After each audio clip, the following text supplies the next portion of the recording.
Hey, what's up, everybody? Welcome back to News Toast, and we have a couple bizarre stories to talk about that caught me a little off guard. Both these stories I wasn't expecting to talk about, but here we are because Xbox is now pushing their newest and now biggest yearly franchise, Call of Duty. The marketing campaign is here, though not everybody necessarily likes it. Yeah, welcome to the world of gaming where absolutely everybody seems to like to complain, and we're going to talk about that today. Then also, the Sega and Nintendo rivalry is back. Well, at least Sega might think so, and we're going to talk about that as well. Before we get started, though, do make sure to hit that subscribe and ring that bell. By doing that, it makes it a little bit easier to stay updated as I post these videos every weekday, Monday through Friday. And based on my analytics, there's still about 50% of you who aren't currently subscribed. So make it a little bit easier on yourself and do hit those buttons below. With that said, though, let's just go and jump right into the video, starting off with a surprising and very welcome update for Gran Turismo 7. This includes a pretty major feature, which also comes at a rather interesting time. We'll come back to that here in just a second, but you can see the full update here. It includes an opening movie, 7 new cars, a new circuit, 3 cafe and extra menus, update to the world circuits, Gran Turismo Sophie, which is an AI driver agent with Quick Race for PlayStation 5 only. 50 challenges are being added to the licenses, which is pretty nice to see. Paddock added to the multiplayer menu. And then, and this is the big new feature that everybody's talking about, it comes with, check it out, 4-player split-screen races, though, again, it's PlayStation 5 only.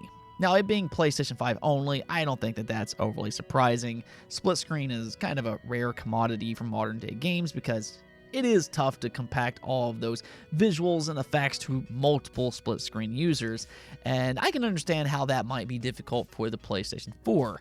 The fact that it's now available on the PlayStation 5, though, is really great to see. Again, it's just so rare anymore to get these big AAA games with split screen, and that's really too bad. Racing games do actually make for great local multiplayer games, but the timing of all of this is also rather interesting. See, Forza on Xbox, that released just last month, and currently it doesn't have split screen. So here you have Gran Turismo, and with it adding local split screen, that does give it more publicity to compete with the brand new Forza, and that's something that I really like to see. I love seeing that competitive spirit, and we are seeing some back and forths between Forza and Gran Turismo. They're not being hostile about any of this, but it wasn't all that long ago that Turn 10, they were boasting that Forza has ray tracing while actually racing, which is poking fun at Gran Turismo, which only uses it in replays. And now here you have GT7 with local split screen, and Forza, well, it currently doesn't have that.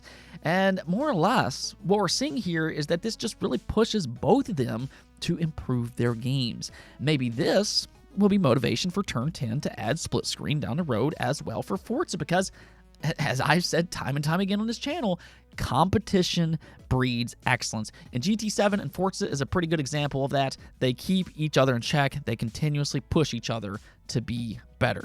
If you are interested in this update, though, it's actually available right now.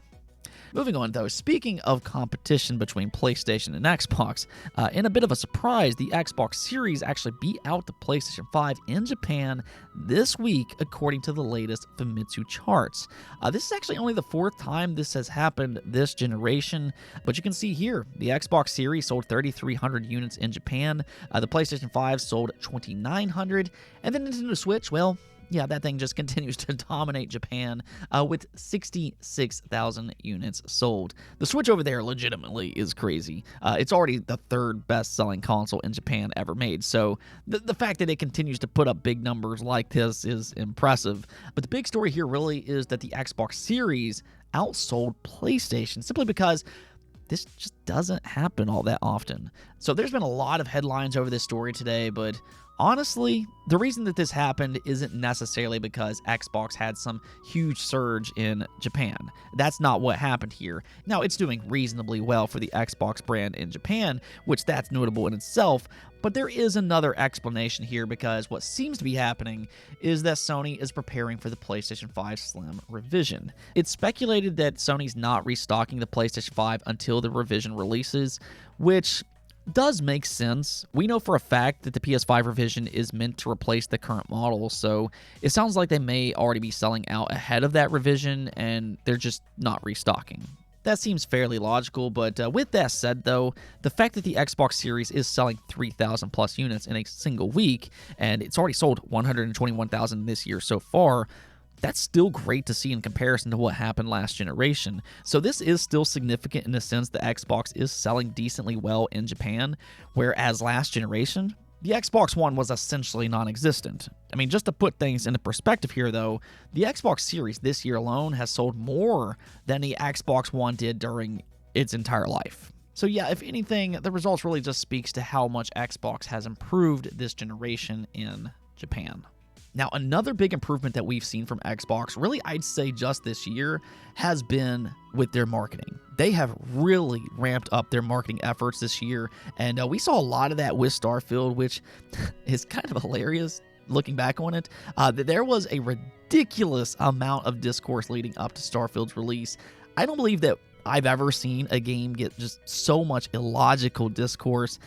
It's shameful, really. And one of the quote-unquote concerns was about its marketing.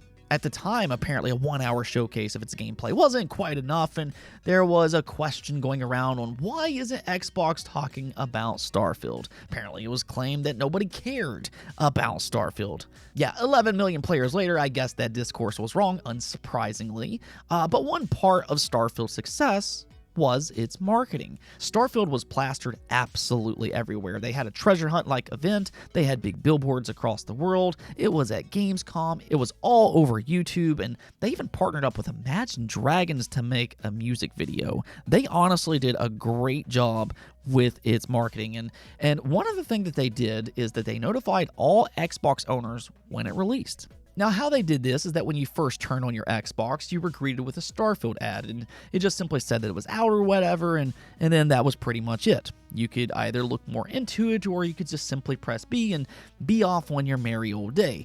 That ad would never show up again. It is a one-time only thing.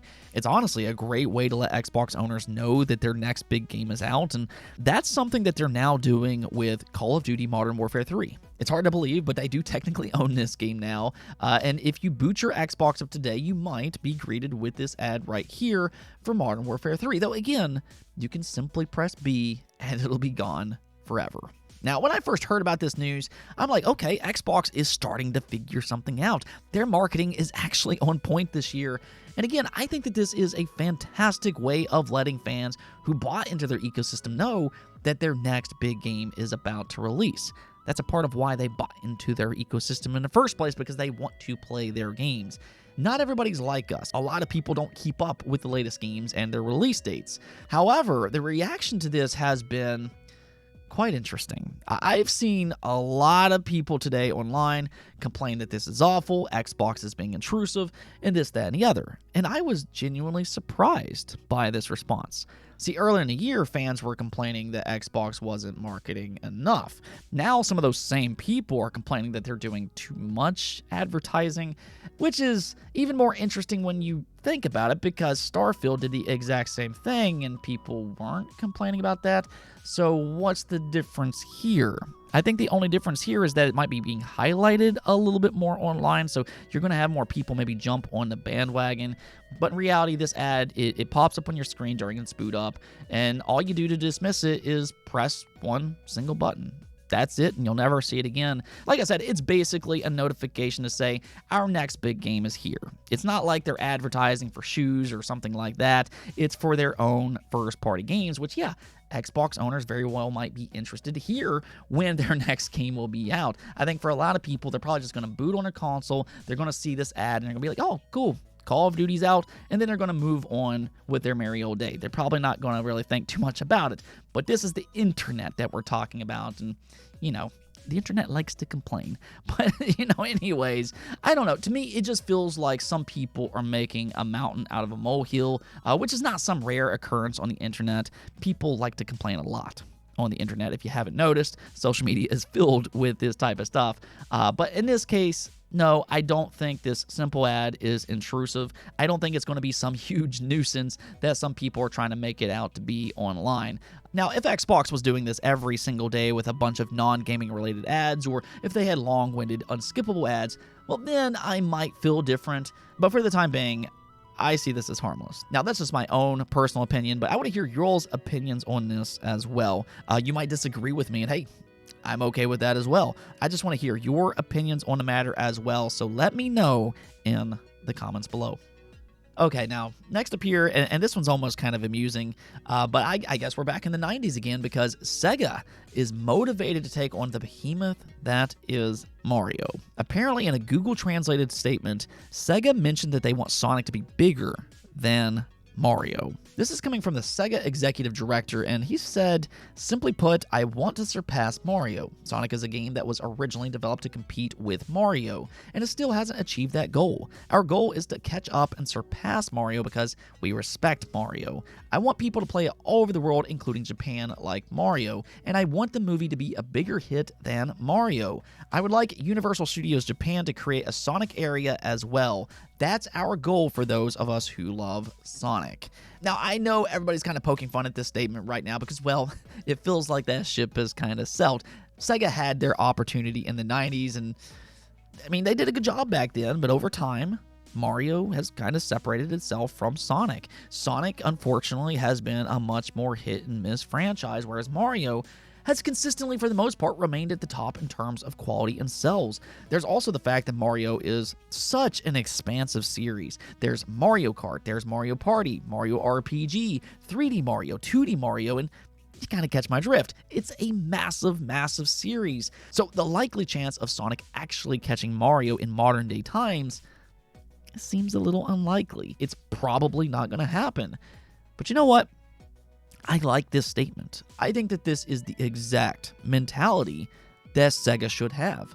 Now, I said earlier in this video, I like that competitive spirit, and I meant that because competition breeds excellence, and that's what I'm seeing from this statement. If anything else, this is motivation for Sega to step their game up, which they have been doing in the last few years. They just tried something new with Sonic Superstars. Last year, Sonic Frontiers was, in my opinion, among their best 3D Sonic games ever. They also just had The Murder of Sonic, which was well received among fans, and the movies are pretty good as well. So if this motivation was a part of that, hey, kudos to them. I think that they're doing a better job now than what they were before. Now, with that said, do I think Sonic will ever surpass Mario? No, absolutely not. But I do like their mentality, and I think it should be their focus even if it feels unachievable. Let's go take a look at the poll of the day, though, and leaning into yesterday's rumor, I wanted to ask you all, would you be interested in a God of War Ragnarok spinoff based on Atreus? And 26% of you said yes. So the majority of you might not be interested, but 26% really isn't that bad when you think about it. As of February 2023, God of War Ragnarok had sold 11 million copies. Who knows how much it's sold by this point, but based on those numbers, if 1 out of every 4 who owns Ragnarok buys a smaller scope spinoff, that's still 2.75 million units sold. That's pretty decent, all things considered. For me, though, I do like this idea. I would like to see Atreus' story resolved before we move into that next mainline entry, and I think that he's a pretty fun character to play as, so I think that a spinoff could work. Now, do I like him as much as Kratos? No, I like Kratos more, but I'd probably buy into a smaller scope spinoff. Really, though, I mean, some of this just kind of depends on how much content it'll have, though, and for what price. Those are very important factors, and that's something that we still need to see, but at the bare minimum, I would be interested, to say the least. Anyways, though, that's it for this episode, but if you liked the video, don't forget to bell notification and subscribe button for more content just like this. Also, if you'd like to support the channel through Patreon, thank you for making this content possible. Peace out.